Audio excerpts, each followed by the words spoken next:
የእግዚአብሔር ልጆች እንግዲህ የዚህ ጥንታዊና ታሪካዊ እንዲሁም የሀገር ሀብትና ቅርስ የሆነው ታላቁ የቀስታቱ ቅዱስ ሚካኤል ገዳም ቤተ መቅደስ በከፊል ተጀምሯል። የህንፃው ግንባታ በአባታችን በአባ ዘርዳዊት ተጀመረ።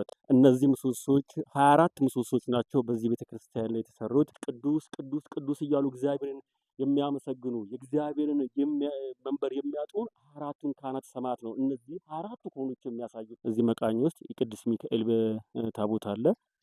የእናታችን የቅድስት ድንግል ማርያም ታቦት አለ። የሰማዕታቱ ቅዱስ ጊዮርጊስ ታቦት አለ። እንግዲህ ቅዳሴ እየተካሄደ ያለው እዚህ መቃኞ ውስጥ ነው።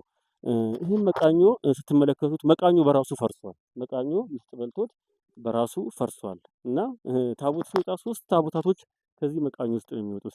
ይሄ ደግሞ ቤተልሔሙ ነው። ተመልከቱት።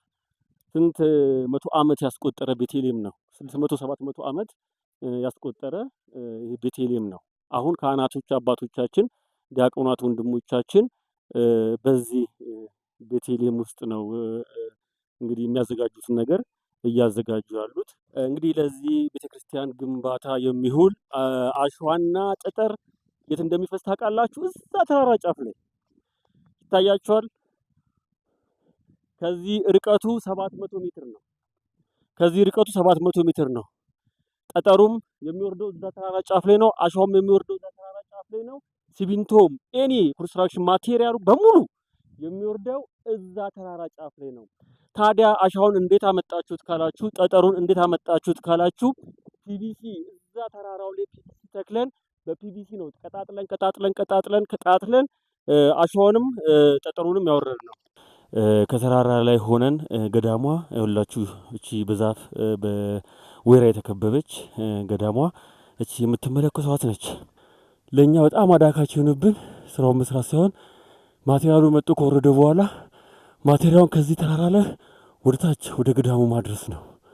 ይሁትል በጣም ቀጥ ያለ ተራራ ነው። መንገዱ እንደምታዩት ይኸውላችሁ አስቸጋሪ ነው። ድንጋይ በጣም ሲበዛ ድንጋያማ የተሳሰረ ድንጋይ ነው። አህያ እንኳን አያስኬድም። እንግዲህ በዚህ ሊራመድ የሚችለው ተጠንቅቆ ሰው ብቻ ነው። አህያ የሚያስኬድ ቢሆን በአህያ እናወርድ ነበረ። ሰዎች ናቸው በዚህ ላይ ሊሄዱ የሚችሉት። ተመልከቷት፣ ከሩቅ ትታያለች። ሊዶሽን በወራ ተከባ። ከዚህ ተራራ ስትቀረጽ ቶፕ ቪው ይህንን ይመስላል። የአካባቢውን ጂኦግራፊም ተመልከቱ። በጣም ነው የሚያምረው።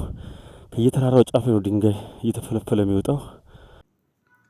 በሰሜን ሸዋ ሀገረ ስብከት በመንዝ ማማ ምድር በ5ኛው መቶ ክፍለ ዘመን ምስረታውን ያደረገውና በ2008 ዓ.ም ግንባታው የተጀመረውን የቀስታት ቅዱስ ሚካኤል አዲሱን ህንፃ ቤተ ክርስቲያን ግንባታ ለማስፈጸም የእርሶን እገዛ እንሻለን።